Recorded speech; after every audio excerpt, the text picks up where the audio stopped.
Law enforcement, Travelers has a $1 million, $2 million limit. We have $1 million, $1 million. We both have $2,500 deductibles. Automobile, all three had a $1 million limit. Now, Bliss McKnight doesn't have an umbrella to go with their million, so that's an efficiency for them, whereas Travelers and HCC both have umbrellas sitting on top of that to increase the limit. I think that's one of the areas where you have a big claim is automobile. So it's important to have a high limit there. For whatever reason, again, we're a little bit off on the number of vehicles. Looks like we had 82, they had 81. So if it ends up being 81, then ours will be a little bit cheaper. Medical payments, $5,000 for Bliss, $5,000 for HCC. I didn't see where Travelers had that either on theirs. I thought they usually do, but I didn't see it on this one. Uninsured motorists, we already Travelers talked about that.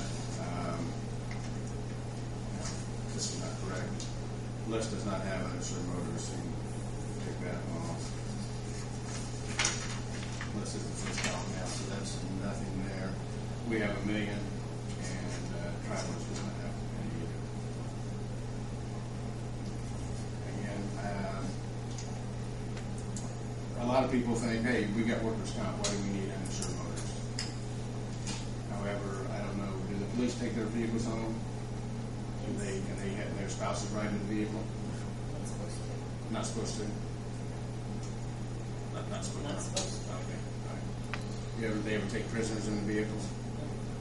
So you do sometimes have other people outside, or maybe you're even a ride-along. They would have ride-alongs. People that ride along. We haven't had. Okay. Let's see if it could happen. Sometimes you do have people out that have the employee in the vehicle where maybe uninsured motorists might be important. If that's something you didn't want, we can take it off hours and probably premium will go down. So that's totally up to you. Comprehensive and collision coverage. Bliss had 1,000 deductible for each of those. We had 250, 500, and Travelers had 250, 250. Our non-owned, each had $1 million. Our car physical damage, 35,000 for HCC. I'm not sure what Travelers limit was. I know they have the coverage. I put in 35,000. I think that's what my policies I have is what they have on there. The deductible is 250, 500 on that. Inland Marine. I'm not sure about this. 986,000 for Bliss McKnight. 1,316,521 for HCC, and 1,423,338 for Travelers. I don't know why all those differences in amounts there. Again, Inland Marine's not real expensive, so we could if we found out we were efficient in that area, we can increase that for pretty little money. Deductible 500 for Bliss and 1,000 for HCC and Travelers. Borrowed and rented equipment. Don't think Bliss has that coverage. We couldn't find it if they did. We have 5,000 and Travelers had 100,000. Now, if you have a situation where you have to borrow or rent equipment, then you can get that insured. We can increase that by you can increase it, or we can increase it up front for a little bit of money. We provided some crime coverage. We did not see where you had any crime coverage at this time, and Travelers did not have any. We gave employee theft $100,000 and inside and outside robbery $5,500 deductible. Notice that we have a $3 million umbrella. As an option, we can go to $4 million for about $1,200 more. So that's probably wouldn't be a bad buy. Travelers does have a $4 million, and as we said before, does not have an umbrella. Now, our umbrella is different than anyone else's in that we have what's called silo limits. And we have our umbrella sets on top of each liability coverage. So we could have, we were doing a $4 million limit, we'd have $5 million limit for each liability. So you'd have $5 million for the GL, $5 million for the auto, $5 million for the public officials, $5 million for law enforcement. Everyone else's umbrella sets on top of all those coverages, and all the underlying coverages share that limit.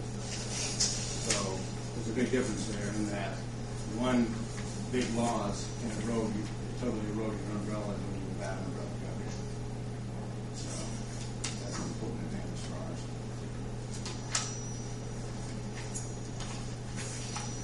I know there's a lot of that you're asking questions.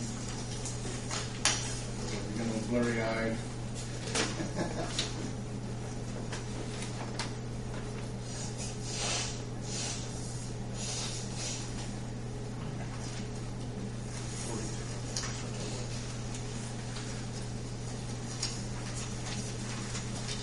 It's very, very hard to understand insurance, and that's why you sometimes hire consultants.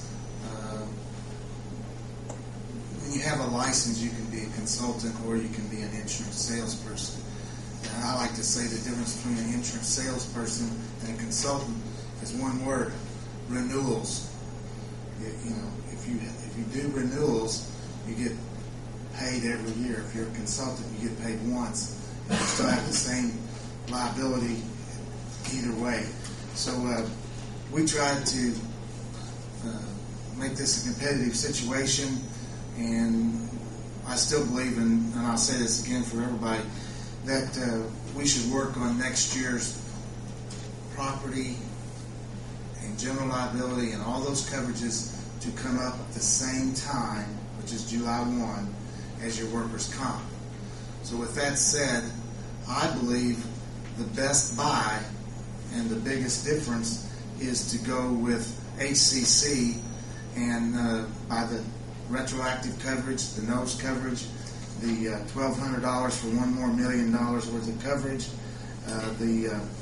If we decide that the property needs to be raised, what usually happens at renewal, and it's so funny because everybody's saying property is not as valuable as it was last year. Every time I get a renewal, they say we want to raise the property limits by 6%. And I say, well, why would we want to do that when everybody says property is not as valuable as it was last year? And they don't have an answer for that. So we usually agree on 2 or 3%. And I think if you decide to go with my recommendation, you should maybe have a 2-person committee to decide what those limits should be. But one thing we do provide, it is an extra cost, and it's through a partnership, is we would propose that we bring you back a proposal to do appraisals. Because appraisals then put the burden on someone that is in that business. Usually that could cost between $3,000 and $4,000. We as an agency do not receive any of that money, but the reason the price is so much less is because we go out, take the pictures, measure, and do those types of things so that the appraiser does not have to bring more than one person to look at giving you a proposal to do that, and we would do that. So I would like to suggest that you go with HCC and renew with Bliss McKnight, and again I'll say it says they're $130,078. Traveler says they're $119,388, but you don't have the payroll that Bliss used. Traveler showed their payroll. It is auditable. Whatever it is at the end of 12 months. So you're talking about spending about $256,000. If you take my recommendation on both products, with Bliss McKnight it's $316,527. With Travelers, both workers' comp and package is $272,614. So I believe you should save the